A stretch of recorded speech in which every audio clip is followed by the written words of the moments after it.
कहानी की शुरुआत में हम फ्लाइट के अंदर किम नाम के आदमी को देखते हैं। बाय प्रोफेशन किम एक डॉक्टर होता है जो कि अपने असिस्टेंट चैंग के साथ यूएन से कोरिया लौट रहा है। तभी उसकी आंखें खुलती हैं और वो देखता है कि एक एयर होस्टेस उसके पास आई है और उससे पूछ रही कि सर क्या मैं इस मैगजीन पर आपका ऑटोग्राफ ले सकती हूँ। और वो मैगजीन के फ्रंट कवर पर किम की फोटो होती है। तो इससे ये बात तो क्लियरली स्टैब्लिश हो जाती है कि किम एक बहुत ही पॉपुलर और फेमस डॉक्टर था। ये अच्छा मौका देख चैंग किम को इनकरेज करता है और दोनों की साथ में फोटो भी क्लिक करता है। एयर होस्टेस के जाने के बाद चैंग किम को याद दिलाता है कि उनकी डोनेशन फंड्स खत्म हो रहे हैं और ये सब करके उन्हें अच्छी पब्लिसिटी मिलेगी। कुछ देर बाद हमें पता चलता है कि किम ने अपनी बेटी जुई को बहुत सारे कॉल्स और मैसेजेस किए थे, लेकिन जुई ने अभी तक एक भी रिप्लाई नहीं किया। इसके पीछे का रीजन ये था किम एक बहुत ही बिजी डॉक्टर था और वो इसी के चलते अपनी बेटी के लिए बिल्कुल भी फैमिली टाइम नहीं निकाल पाता था और इसी वजह से उसकी बेटी जुई उससे गुस्सा रहती थी कि उसके डैड उसे टाइम नहीं देते हैं। इवन जुई के दोनों फ्रेंड्स भी उसका मजाक उड़ाते थे कि तुम्हारे पापा इतने फेमस डॉक्टर हैं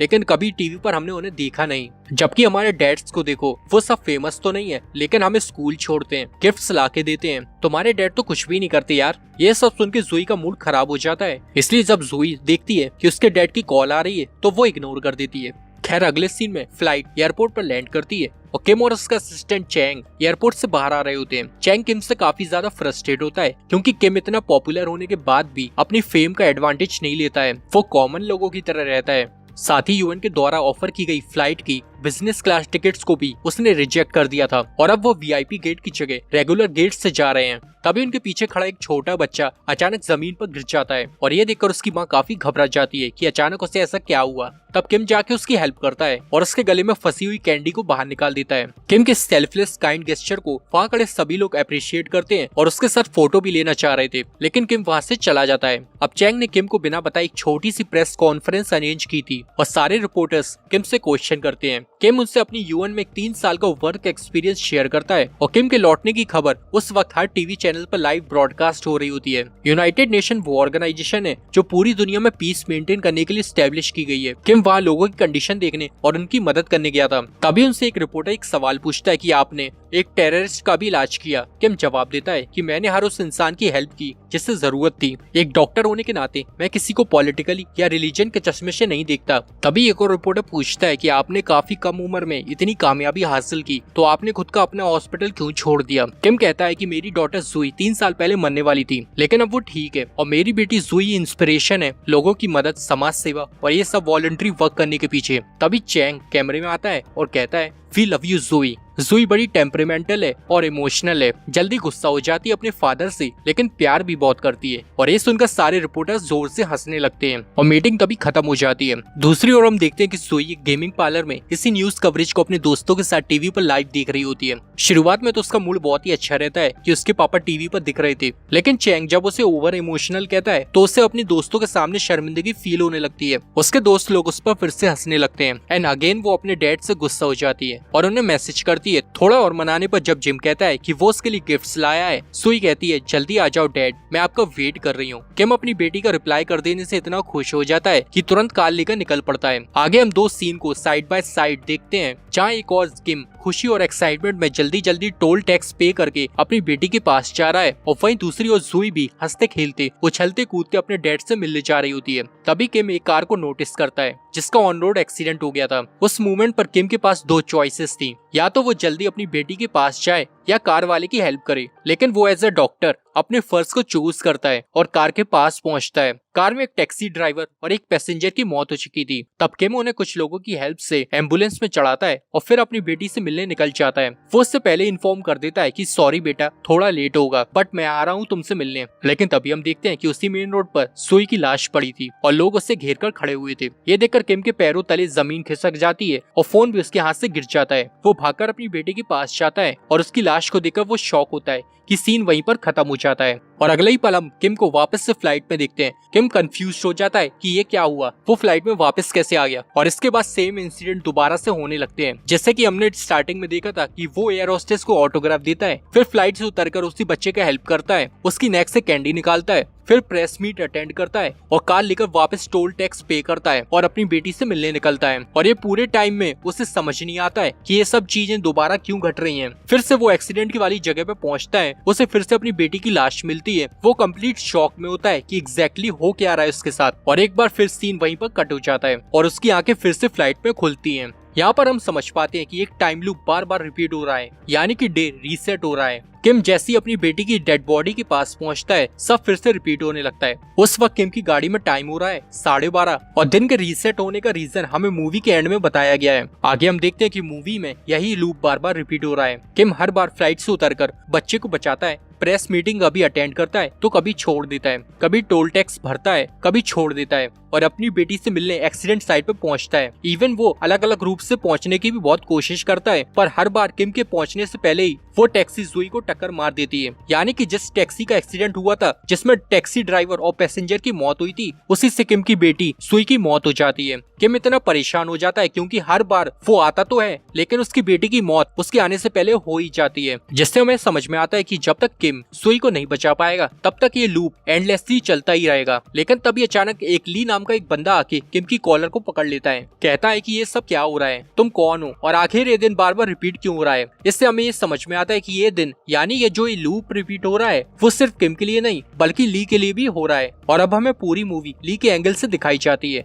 तो ली असल में एम्बुलेंस का ड्राइवर था और टैक्सी में मरने वाली पैसेंजर ली की वाइफ थी जिसका नाम ईवा था। और ली ने भी किम की तरह पूरी कोशिश करी होती है अपनी वाइफ को बचाने की, लेकिन हर बार उसकी साइड तक पहुंचने से पहले ही एक्सीडेंट हो चुका होता है। जैसे ही वो अपनी वाइफ की डेड बॉडी देखता है तो उसके लिए भी दिन रिपीट होना शुरू हो जाता है। और एक बंदा जो ली के हर लुक में डिफरेंट पोजीशंस पर होता है वो होता है किम, जिससे ली समझ जाता है कि ये टाइम लूप उन दोनों के लिए रिपीट हो ही रहा है और ये सिलसिला तब तक जारी रहेगा जब तक ये दोनों अपनी वाइफ और अपनी बेटी को बचा ना ले। किम ये सब सुन के हैरान हो जाता है, लेकिन इस बार दोनों डे रीसेट होने से पहले एक मीटिंग फिक्स करते हैं और सीन वहीं पर कट हो जाता है। अब जैसे ही न्यू लूप स्टार्ट होता है दोनों फिक्स की हुई मीटिंग प्लेस पर पहुंचते हैं और डिसाइड करते हैं कि एनी हाउ वो लोग ईवा और सुई को एक्सीडेंट से बचा लेंगे। लेकिन प्लान के बाद भी कई सारे लूप शुरू और एंड होते हैं और वो लोग हर बार की तरह नाकामयाब होते हैं। ली अपनी वाइफ को कार रिसीव करने से रोकता है लेकिन वो कॉल ही नहीं पिक करती क्योंकि ईवा और ली के बीच में पहले बहस हो गई थी क्योंकि ईवा उससे बेबी चाहती थी और ली उसके लिए तैयार नहीं था। इसी वजह से वो गुस्से में उसकी कॉल पिक नहीं करती।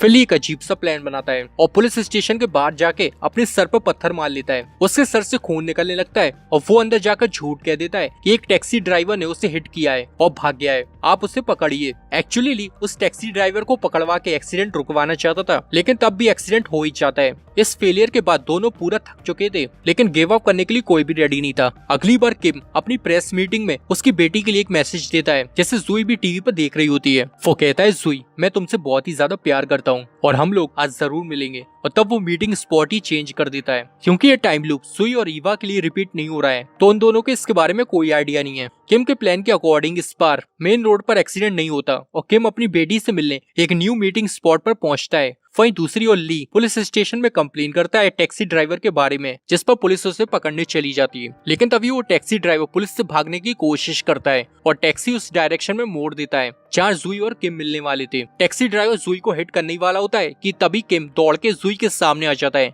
जिसके बाद हम देख पाते हैं किम, सुई, टैक्सी ड्राइवर और ईवा चारों ही मर जाते हैं और फिर से एक डे रीसेट हो जाता है। अब किम ली से बोलता है हम ईवा और सुई को इसलिए नहीं बचा पा रहे क्योंकि वो टैक्सी ड्राइवर जानबूझकर एक्सीडेंट कर रहा है। वो पुलिस से भी इसलिए भागा क्योंकि उसको किसी भी कीमत पर सुई और ईवा को मारना है। और टैक्सी ड्राइवर किम की मीटिंग की वीडियो को टीवी पर लाइव देख समझ जाता है कि वो एक्सीडेंट साइट पर कब पहुंचेगा, इसलिए हर बार वो किम से पहले आकर खुद भी मर जाता है और उन दोनों को भी मार देता है। तभी किम रिवील करता है कि शायद वो टैक्सी ड्राइवर मुझे जानता है और मैं शायद उससे 3 साल पहले मिला था। अब इसके बाद हमें मूवी में 3 सीन साइड बाय साइड दिखाई जाते हैं जिनको देखकर हम किम, ली और टैक्सी ड्राइवर रियान के बीच का कनेक्शन समझ पाते हैं। 3 साल पहले किम एक हॉस्पिटल में डॉक्टर था और इसकी बेटी जुई को हार्ट ट्रांसप्लांट की सख्त जरूरत थी और जिस डोनर ने उन्हें हार्ट डोनेशन का वादा किया होता है वो लास्ट मोमेंट पर मना कर देती है। दूसरी ओर ली को दिखाया जाता है वो कार से घर लौट रहा है और अचानक उसकी कार का एक दूसरी कार से एक्सीडेंट हो जाता है और दूसरी कार में वही टैक्सी ड्राइवर रियान अपनी फैमिली के साथ लौट रहा था। ली उस वक्त इतना घबरा जाता है कि ये उससे क्या हो गया और वो वहाँ से अपनी कार लेके आगे निकल जाता है। लेकिन बीच रास्ते में वो अपने गिल्ड को नहीं संभाल पाता कि वो इतना बुरा किसी के साथ कैसे कर सकता है। तब वो वापस से उसी एक्सीडेंट वाली जगह पे पहुंचता है और उसकी वाइफ उसकी बेटे को हॉस्पिटल लेके जाता है, लेकिन तब तक रियान की वाइफ मर चुकी थी। ली अफसोस करता है कि अगर वो पहले नहीं भागता तो शायद वो बच जाती, लेकिन ली फिर भी रियान और उसके बेटे को किम के हॉस्पिटल लेकर आता है। किम उसके बेटे हारू का इलाज करता है। तब उसी वक्त उसके दिमाग में ख्याल आता है और वो हारू का हार्ट अपनी बेटी जुई को ट्रांसप्लांट कर देता है, वो भी बिना रियान की परमिशन के। यानी अपनी बेटी को बचाने के लिए टैक्सी ड्राइवर रियान के बेटे को मरने देता है। एक्चुअली में रियान सर्जरी के बाद होश में नहीं होता और उसका बेटा हारू ब्रेन डेड हो चुका था, इसलिए किम हार्ट ट्रांसप्लांट के पेपर वर्क पर बेहोशी में खुद से ही रियान के साइन और फिंगरप्रिंट ले लेता है और हारू का हार्ट सुई के अंदर ट्रांसप्लांट कर देता है। और क्योंकि ली की देरी की वजह से रियान की वाइफ मर गई थी, तो रियान अब ली से उसकी वाइफ छीनने की कोशिश करता है और किम से उसकी बेटी को। अब हम इस पूरे दिन के लूप को रियान के पर्सपेक्टिव से देखते हैं। हर दिन की नई शुरुआत में वो अपने घर पर डिप्रेस्ड माइंड के साथ उठता है और किम की मीटिंग को टीवी पर लाइव देखकर टाइम को कैलकुलेट करता है और ली की वाइफ ईवा को पिकअप करता है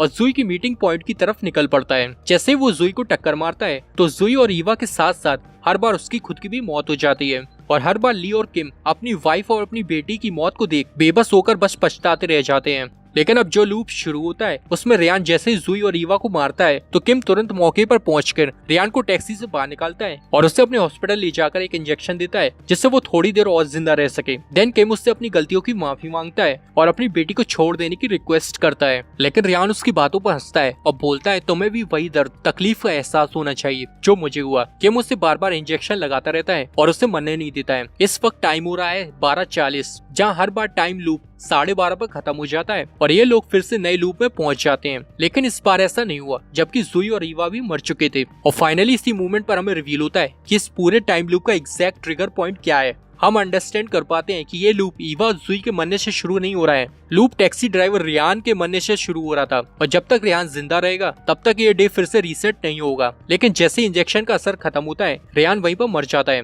और टाइम लूप एक बार फिर स्टार्ट हो जाता है। ली फिर से एक नया तरीका सोचता है अपनी वाइफ को बचाने के लिए। वो अपनी वाइफ की सिस्टर को कॉल करता है और पूछता है कि ईवा कहाँ पर है और उससे पता चलता है कि ईवा प्रेगनेंसी का टर्मिनेशन कराने गई है। वहाँ पहुँच के ली ईवा को सेफ देखता है और तुरंत रियान को मारने निकल पड़ता है। दूसरी तरफ किम भी ली को रोकने के लिए बढ़ रहा होता है क्योंकि इस पूरे लूप की साइकिल को एंड करने के लिए रियान का जिंदा रहना जरूरी है। इस पर रियान जैसे ही जुई को टक्कर मारने वाला होता है किम फौरन अपनी कार को बीच में ले आता है और रियान की टैक्सी को हिट कर देता है जिससे जुई बच जाती है। तब किम जुई को एक जगह पर बैठने के लिए बोलता है। दूसरी ओर ली रियान को मारने वाला होता है, तब किम उसे ऐसा करने से रोकता है और इसी हैंड टू हैंड फाइट में ली के हाथों से चाकू किम को लग जाता है। तब ली घबरा जाता है ये फिर से उससे क्या हो गया। तभी हम देख पाते हैं कि रियान जुई को मारने के लिए आगे बढ़ता है। किम जमीन पर गिरते हुए ये सब देख ही रहा होता है कि तभी कार में आग लगती है और रियान और जुई ब्लास्ट से वहीं ऑन द स्पॉट मर जाते हैं और अब मूवी का लास्ट लूप स्टार्ट होता है। यहाँ ये देखना काफी इंटरेस्टिंग है कि क्या किम और ली सुई और ईवा को सेव कर पाएंगे या फिर रियान उन्हें फिर से मार देगा। अब हमें दिखाया जाता है कि सुई अपने दोस्तों के साथ गेम पार्लर पर जा रही है, तभी रियान आ जाता है और उसे अपने साथ ले जाता है जिससे ऑडियंस को ये लग रहा होता है कि रियान अब उसे मार देगा। लेकिन आगे हम देखते हैं वो दोनों एक जगह पर बैठकर बातें कर रहे हैं। वो उसे डैड कहती है और बोलती है कि ये बॉडी तो मेरी है लेकिन दिल तो आपके बेटे हारू का ही है और वो अभी भी मुझ में जिंदा है। हारू आपसे बहुत प्यार करता है। रियान जुई की ये बातें सुनकर टूट जाता है, रोने लगता है और उसके अंदर का पिता जाग जाता है और वो इसी के साथ जुई को मारने का इरादा छोड़ देता है और उसे अपने पास बिठा लेता है। रियान को फाइनली रियलाइज होता है अब तक जो वो कर रहा था वो गलत था क्योंकि गलती तो किम और ली की थी, जुई और ईवा तो मासूम है।